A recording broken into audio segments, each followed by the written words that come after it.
Bismillah, walhamdulillah, wassalatu wassalamu ala rasulillah wa ala alihi wa ashabihi wa man tabi'ahum bi ihsanin ila yaumiddin wa ba'd.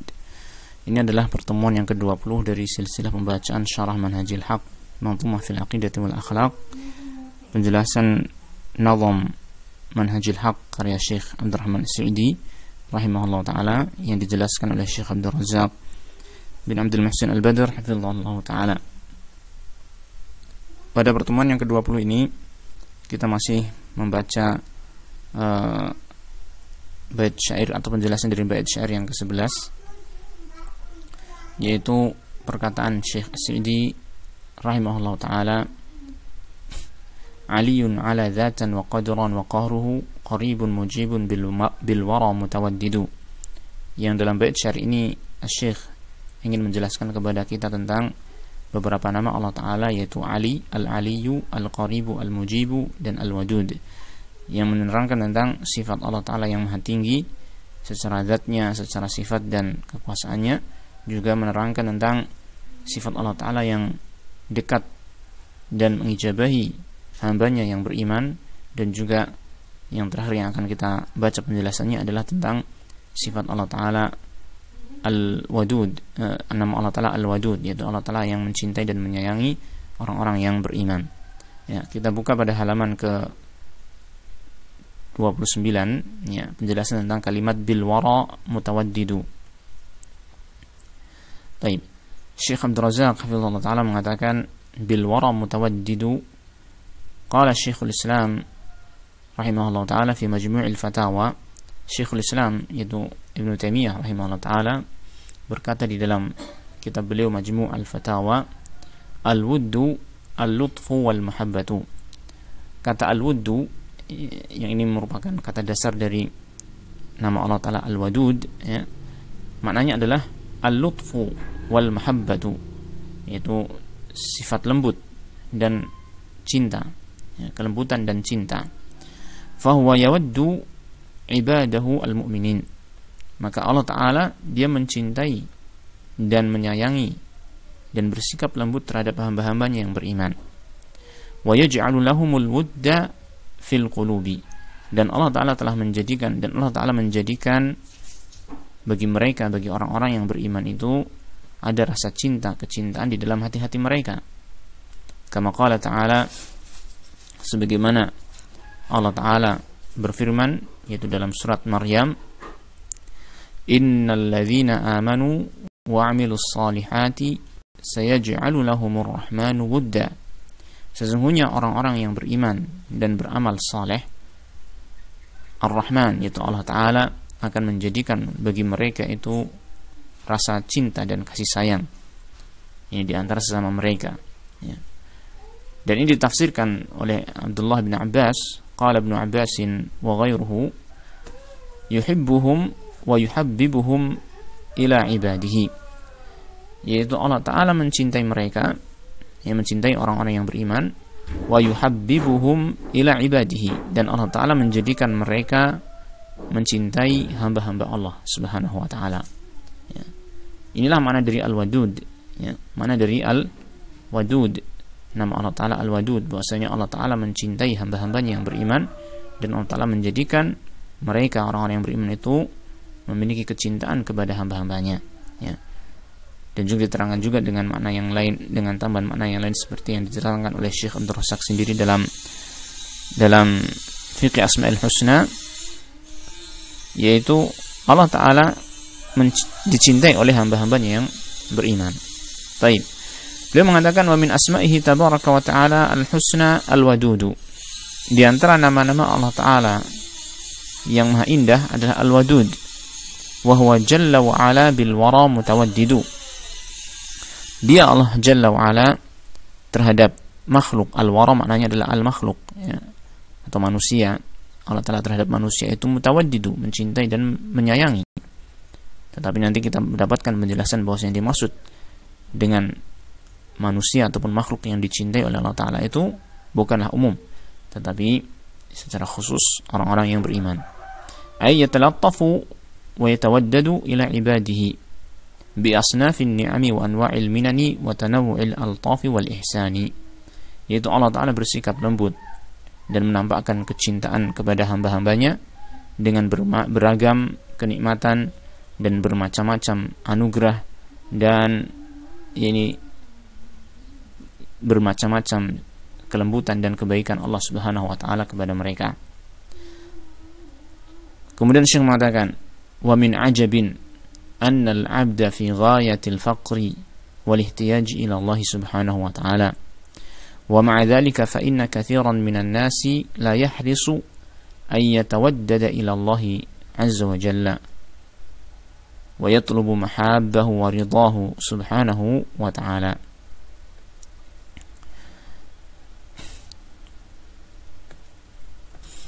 Kata beliau, wa min ajabin, di antara perkara yang mengherankan, bahwasanya seorang hamba annal 'abda fi ghayatil faqri wal ihtiyaji ila Allah.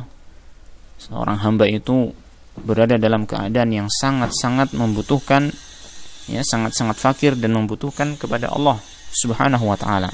Ya, bagaimana tidak, sedangkan semua yang dimiliki oleh hamba itu adalah dari Allah taala. Bagaimana tidak bahwasanya semua kebutuhan hamba itu yang mencukupi adalah Allah Subhanahu wa taala. Ya. Maka setiap hamba itu sesungguhnya berada dalam keadaan yang sangat-sangat membutuhkan kepada Allah taala. Akan tetapi wa ma'a dzalika fa inna katsiran minan nas, meskipun demikian ternyata banyak dari manusia la yahrisu ayatawaddada ila Allah, tidak berusaha, ya, tidak bersemangat untuk menampakkan kecintaan kepada Allah Azza wa Jalla. Tidak ingin agar dirinya itu mencintai Allah Ta'ala. Wa yatlubu mahabbahu wa ridahu subhanahu wa ta'ala, dan tidak mencari ini kecintaan Allah Ta'ala dan keridhaan Allah Subhanahu wa ta'ala.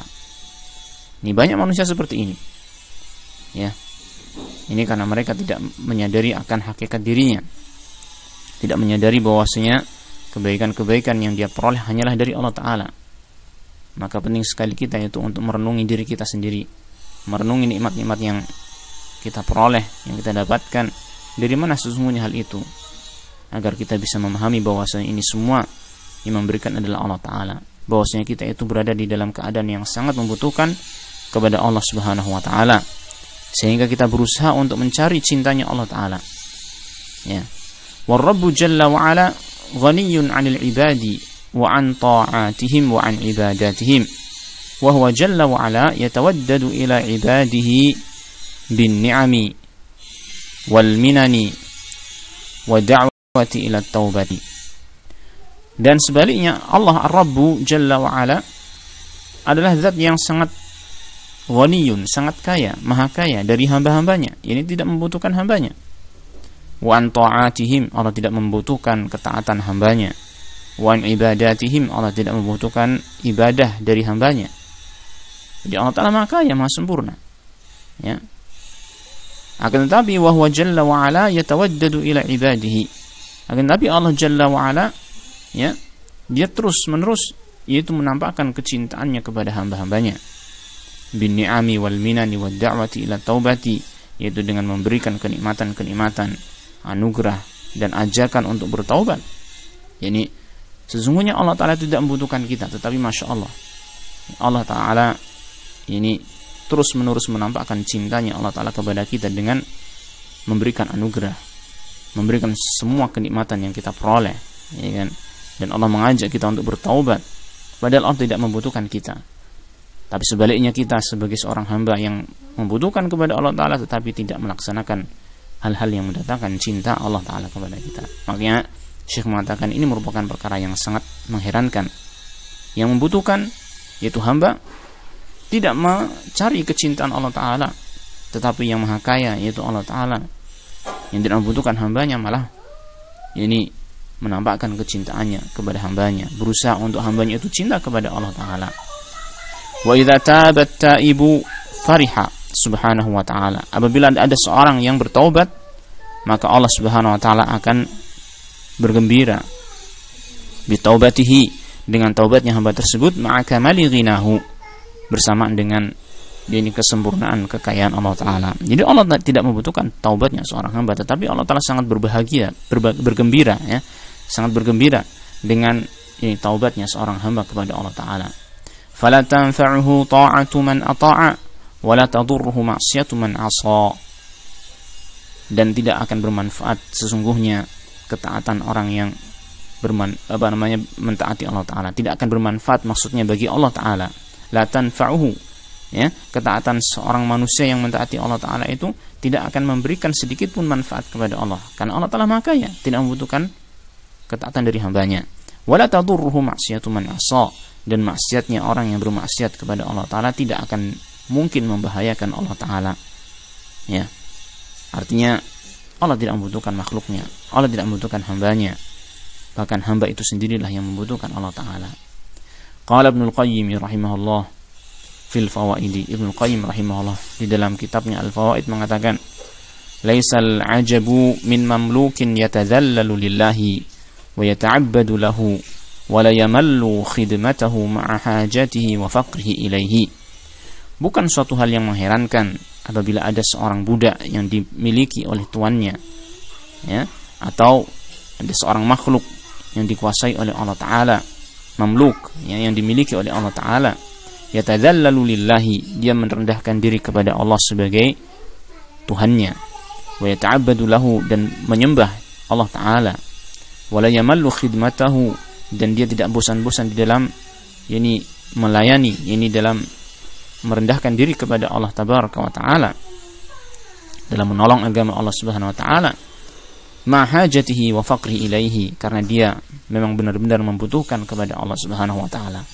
Jadi bukan suatu hal yang aneh, bahkan itu suatu hal yang keniscayaan yang harus, ya, bahwasanya seorang manusia, seorang makhluk, ya, dia itu merendahkan diri kepada Allah, beribadah kepada Allah Subhanahu wa Ta'ala, dan melaksanakan apa saja yang diperintahkan oleh Allah Ta'ala dan menjauhi larangannya. Karena memang makhluk itu, hamba itu membutuhkan kepada Allah Ta'ala. Ini suatu hal yang wajar.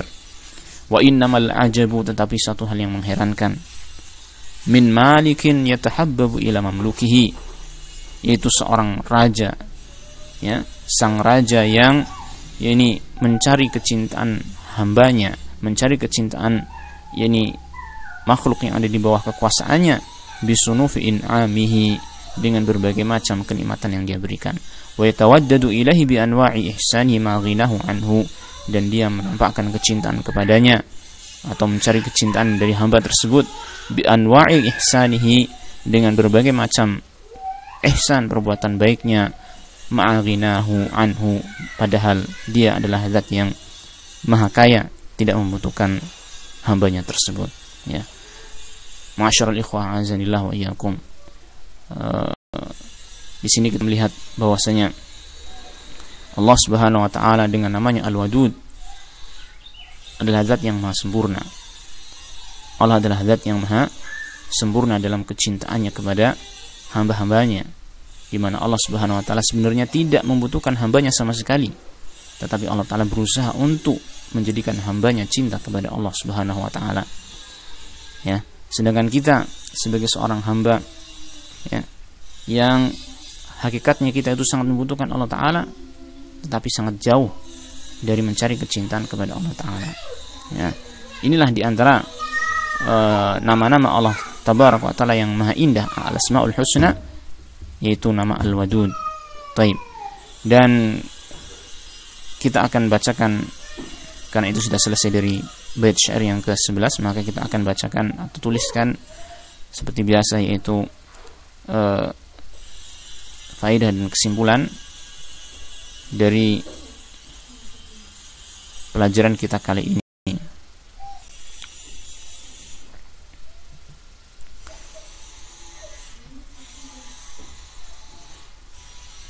Yang pertama adalah di antara nama Allah yang ditetapkan dalam Al-Qur'an dan As-Sunnah adalah Al-Wadud. Al-Wadud, ya, dia adalah salah satu di antara Asmaul Husna, yang artinya arti dari nama Allah Ta'ala Al-Wadud adalah yang mencintai dan menyayangi hambanya, dan yang dicintai oleh orang-orang yang beriman. Ini sebagaimana diterangkan oleh Syekh Abdul Razak hafizahullah ta'ala dalam kitab beliau Fiqhul Asma'il Husna, bahwasanya makna Al-Wadud, dia adalah yang mencintai, Al-Wad dan Al-Mawdud, yang mencintai dan yang dicintai, ya. Sehingga Allah Ta'ala mencintai hamba-hambanya yang beriman, dan Allah dicintai oleh orang-orang yang beriman. Kemudian yang kedua, karena kita telah mengetahui ini adalah nama yang ditetapkan dalam Al-Quran dan As-Sunnah, maka kita wajib menetapkan nama Al-Wadud sebagai nama Allah Ta'ala yang pertama. Dan kita juga menetapkan bahwasanya Allah Ta'ala mencintai dan menyayangi hamba-hambanya yang beriman, dan juga Allah Ta'ala dicintai oleh orang-orang yang beriman, dan bahwa Allah dicintai oleh orang-orang yang beriman, ya. Ini merupakan konsekuensi makna dari kita memahami nama Allah Ta'ala Al-Wadud, atau konsekuensi dari nama Allah Ta'ala Al-Wadud. Nah, kemudian sifat cinta, pelajaran yang ketiga di sini adalah sifat cinta dan sayangnya Allah Ta'ala hanya khusus diberikan kepada orang-orang yang beriman, ya. Maka tidak disebutkan sama sekali dalam Al-Quran bahwasanya cintanya Allah Ta'ala kepada seluruh manusia. Tetapi innallaha yuhibbut tawwabin, innallaha yuhibbul mutawakkilin. Allah mencintai orang yang bertaubat, Allah mencintai orang yang bertawakal. Ya, disebutkan dalam Al-Quran banyak tentang kecintaan Allah Ta'ala kepada orang-orang yang beriman, atau orang-orang yang melaksanakan amalan-amalan dalam keimanannya. Sehingga dari situ kita pahami bahwasanya sifat cinta dan sayang Allah Ta'ala hanya khusus diberikan kepada orang-orang yang beriman. Taib. Kemudian yang keempat, kecintaan Allah kepada hambanya adalah sesuai dengan keimanan hamba tersebut kepada Allah. Ini sebuah kaidah, ya. Kecintaan Allah kepada hambanya adalah sesuai dengan keimanan hamba tersebut kepada Allah. Sehingga semakin sempurna keimanan seorang hamba, maka semakin besar kecintaan Allah kepada hamba tersebut. Nah, baik. Kemudian di antara faedah ataupun penjelasan ataupun kesimpulan yang bisa kita dapatkan di sini dari apa yang kita baca tadi, bahwa di antara makna nama Allah Al-Wadud, bahwasanya Allah yang menjadikan kaum mukminin saling mencintai di antara mereka. Yani kenapa seorang mukmin itu mencintai saudaranya yang mukmin? Itu karena Allah Ta'ala dialah yang memberikan rasa cinta dan kasih sayang dalam hati kaum mukminin terhadap sesama kaum mukminin, ya. Maka dengan demikian, kalau kita ingin memiliki rasa cinta kepada sesama kaum mukminin, yang kita minta adalah Allah Subhanahu wa Ta'ala. Dan Allah Ta'ala telah menunjukkan caranya kepada kita, bahwasanya hal itu adalah sesuai dengan besar keimanan kita, ya. Jadi rasa cinta yang ada dalam diri kita kepada sesama kaum mukminin, besarnya adalah sesuai dengan besaran keimanan kita kepada Allah Ta'ala. Kita tuliskan di sini, dan ini juga sesuai dengan besar keimanan mereka. Artinya semakin besar, ya. Artinya semakin sempurna keimanan seorang mukmin, maka akan semakin besar kecintaan dia kepada sesama mukmin. Nah, baik, kemudian kita tuliskan di sini nomor 7, konsekuensi dari mengimani nama Al-Wadud. Ada beberapa konsekuensi, sebenarnya cukup banyak, tetapi kita tuliskan di sini beberapa konsekuensinya selain apa yang sudah kita tuliskan di awal, yaitu tentang kita menetapkan nama dan sifat Allah Ta'ala. Maka konsekuensi dari mengimani nama ini adalah, pertama, kita harus berusaha menyempurnakan iman dan menguatkannya. Kenapa? Yaitu agar semakin besar mendapatkan kecintaan dari Allah Subhanahu wa Ta'ala.